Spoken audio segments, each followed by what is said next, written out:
नमस्कार दोस्तों, स्वागत है आपका विनमेट के यूट्यूब चैनल पर।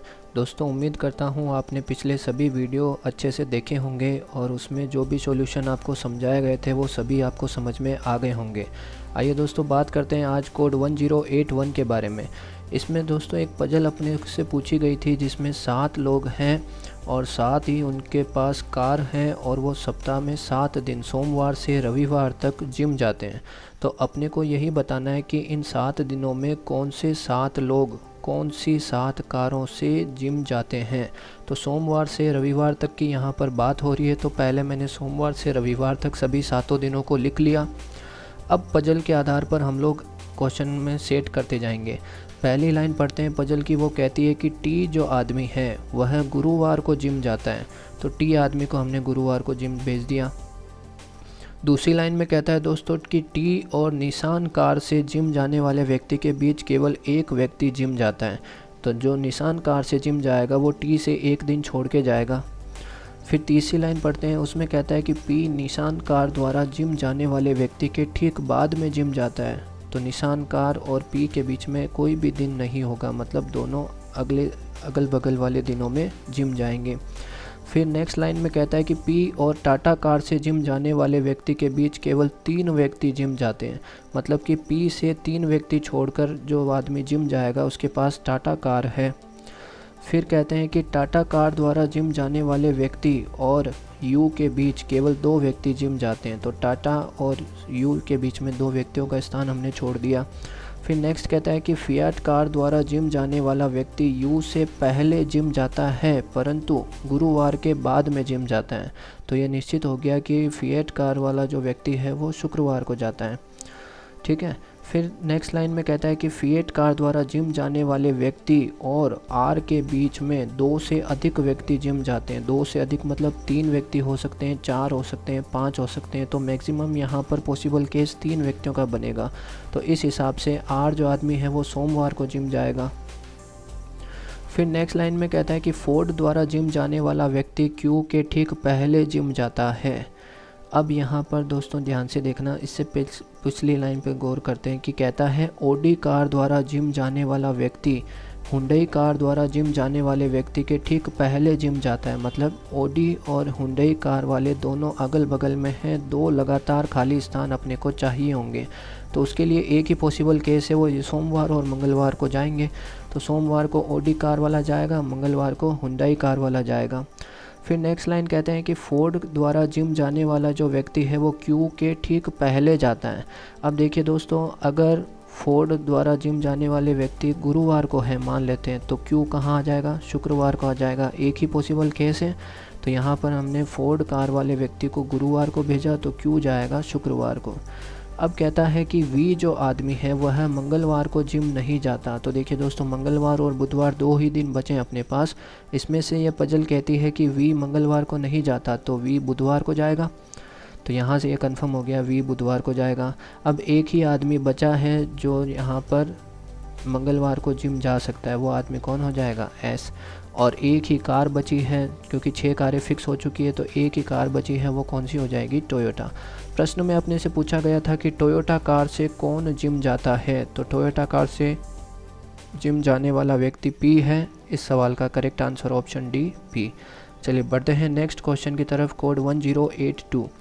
इस प्रश्न में अपने से पूछा गया था कि कौन सी उत्तर आकृति प्रश्न आकृति के प्रतिरूप को पूरा करेगी, मतलब यहाँ पर एक स्थान खाली है, इस खाली स्थान पर अ ब स द में से कौन सी वो आकृति है जो बिल्कुल सही तरीके से सेट हो सकती है।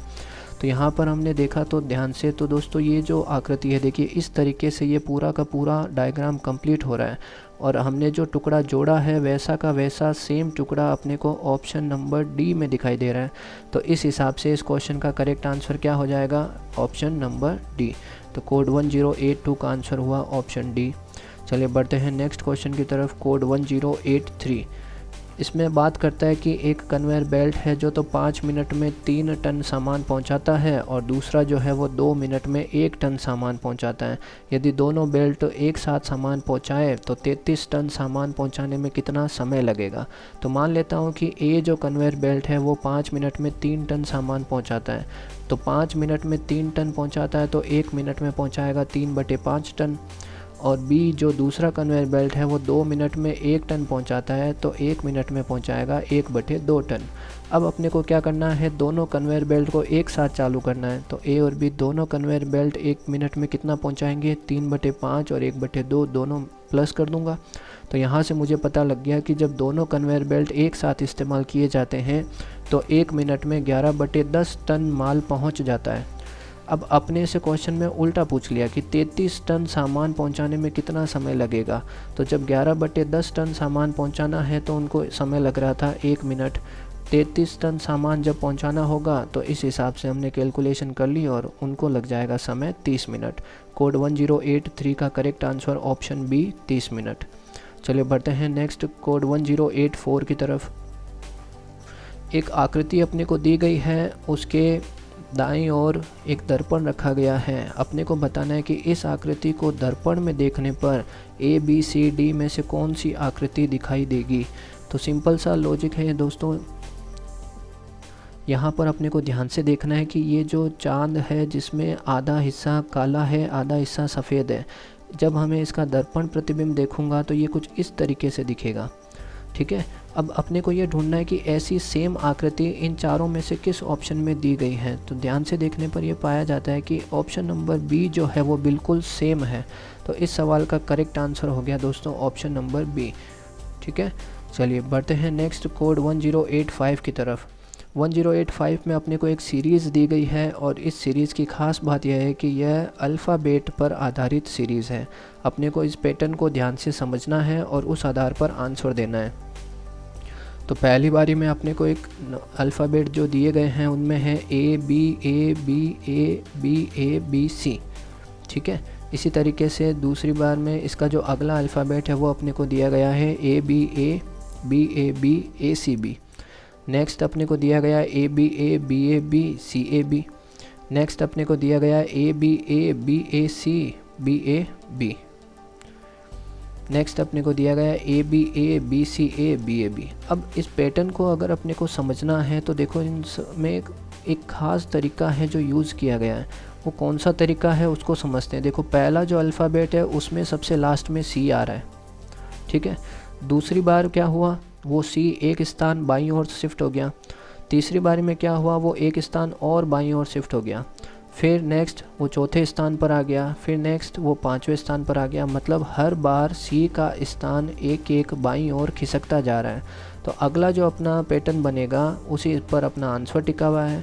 तो वो उसमें क्या होगा, सी जो है वो एक स्थान और बाईं ओर शिफ्ट हो जाएगा, बाकी सब कुछ सेम रहेगा। तो यहाँ पर सी जो है वो छठे स्थान पर आ जाएगा। तो इस हिसाब से अपना करेक्ट आंसर हो गया ऑप्शन सी।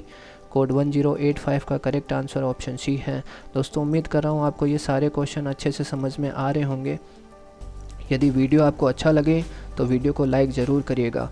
कोड 1086 की बात कर लेते हैं दोस्तों। यहाँ पर इसमें अपने से बोला गया था कि एक आकृति में से ऐसी कौन सी आकृति है जो इस खुले गन से नहीं बनाई जा सकती। मतलब अपने को यहाँ पर एक पासा दिया गया है या फिर एक गन दिया गया है जिसकी सभी की सभी सतह खुली हुई है। अपने को यह बताना है कि जब मैं इस खुले हुए गन को वापस पैक करूँगा तो इन चारों में से कौन सा वह गन नहीं हो सकता। ध्यान से देखिएगा दोस्तों, नहीं बनाया जा सकता ऐसा अपने से पूछा गया है। तो बात करें यदि पहली आकृति की, तो इसमें देखिए दोस्तों एक सतह पर प्लस है, एक सतह पर षट्भुज है और एक सतह पर स्टार है। मतलब कि ये तीनों की तीनों सतह मुझे खुले हुए गन के अंदर लगातार दिखाई दे रही है। अगल बगल में तीनों सतह अगर हो तो उस आकृति को खुले हुए गन से बनाया जा सकता है। तीसरी आकृति की बात करें तो उसमें भी कुछ इसी तरह की स्थिति है। एक तो बड़ा गोला है, एक बिंदु है और एक स्टार है। तो देखिए दोस्तों, खुली हुई आकृति में भी बड़ा गोला, बिंदु और स्टार तीनों अगल बगल में हैं। तो इस आकृति को भी बनाया जा सकता है। चौथी आकृति की बात करें तो उसमें एक गोला है, एक षटभुज है और एक स्टार है। तो देखिए दोस्तों, गोला, षटभुज और स्टार जो है वो भी तीनों अगल बगल की आकृतियां हैं, अर्थात इस चौथी आकृति को भी इससे बनाया जा सकता है। अब बात करते हैं दूसरी आकृति की, तो उसमें एक बिंदु है, एक प्लस है और एक गोला है। बिंदु और प्लस तो अगल बगल की आकृति है, लेकिन गोला जो है वो 3 लगातार सतह नहीं बनी। तो इस हिसाब से अपना जो आंसर है वो क्या गया, ऑप्शन बी। ऑप्शन बी जो है वो इस खुले गन से नहीं बनाया जा सकता। इस सवाल का करेक्ट आंसर हो गया ऑप्शन नंबर बी। ठीक है, बढ़ते हैं कोड 1087 की तरफ। तो 1087 में अपने से बात की गई थी कि परसेंटेज पर बेस्ड क्वेश्चन था। आज वह 400 mg स्टेरॉइड्स का सेवन करता है, तो हर दिन अगर 20% कम कर देगा तो परसों बताइए वह कितनी मात्रा का सेवन करेगा। आइए देखते हैं क्वेश्चन का सॉल्यूशन किस तरीके से बनेगा। आज की अगर बात करें दोस्तों, तो आज अनुपम ने 400 mg स्टेरॉइड्स का सेवन किया था। ठीक है, आगे बढ़े। कल की बात करेंगे तो कल क्या होगा, 20% की कमी उसको करनी होगी। तो 400 mg का 20% कम अर्थात 400 × 80/100 हमने किया, तो 320 mg मात्रा वह कल की तारीख में लेगा। ठीक है, फिर और आगे बढ़े। अपने से परसों का पूछा गया था, तो परसों क्या होगा, परसों फिर से वही 20% कमी करनी होगी उसको। 20% कमी अब 320 पे होगी, तो 320 का 80% यहाँ पर आंसर आ गया 256 मिलीग्राम। अर्थात परसों वह स्टेरॉइड्स की मात्रा कितनी लेगा, 256 मिलीग्राम। यही अपने क्वेश्चन का आंसर है 1087। Correct answer option B, 256 mg। चलिए बात करते हैं कोड 1088 के बारे में। यहाँ पर अपने से एक बहुत ही बेसिक क्वेश्चन पूछा गया है समांतर माध्य और गुणोत्तर माध्य के बारे में, कि दो राशियों का समांतर माध्य और गुणोत्तर माध्य यदि बराबर है तो उन राशियों में क्या संबंध होगा, ऐसा अपना क्वेश्चन है। तो ध्यान से देखिए, इस सवाल में क्या पूछा गया है कि समांतर माध्य यदि गुणोत्तर माध्य के बराबर हो, तो अपने को पता है दो राशियों का समांतर माध्य दोनों का योग बटे 2 होता है और दोनों का गुणोत्तर माध्य √AB होता है। अब ये जो समीकरण यहाँ पर बना है दोस्तों, एक सीधा सा फॉर्मेट है कि a + b/2 जो है वो √AB के बराबर कब होगा। एक ही कंडीशन है, ऐसा केवल तभी संभव है जब a और b दोनों बराबर हो जाए, उसके अलावा कोई भी पॉसिबल केस यहाँ पर नहीं बन सकता।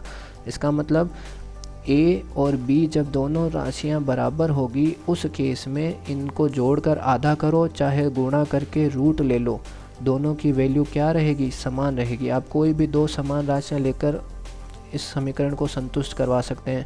जैसे मान लेते हैं कि a और b दोनों 4 के बराबर हैं, तो समांतर माध्य उनका क्या बनेगा, 4 + 4/2 मतलब 4 ही आया।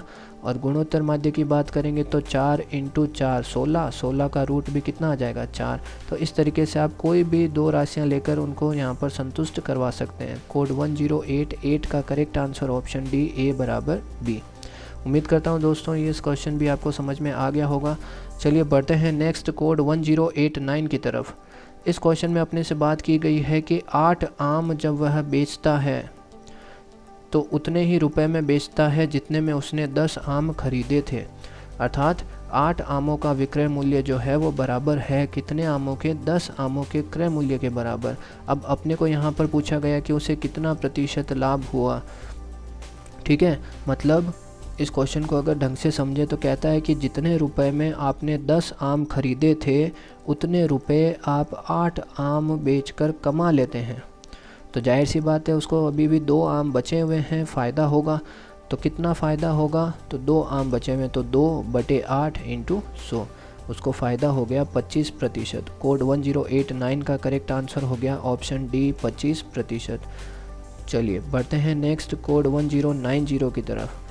4 कथन आपको दिए गए थे और आपसे पूछा गया था कि निम्न में से कौन सा कथन असत्य है, वह आपको बताना है।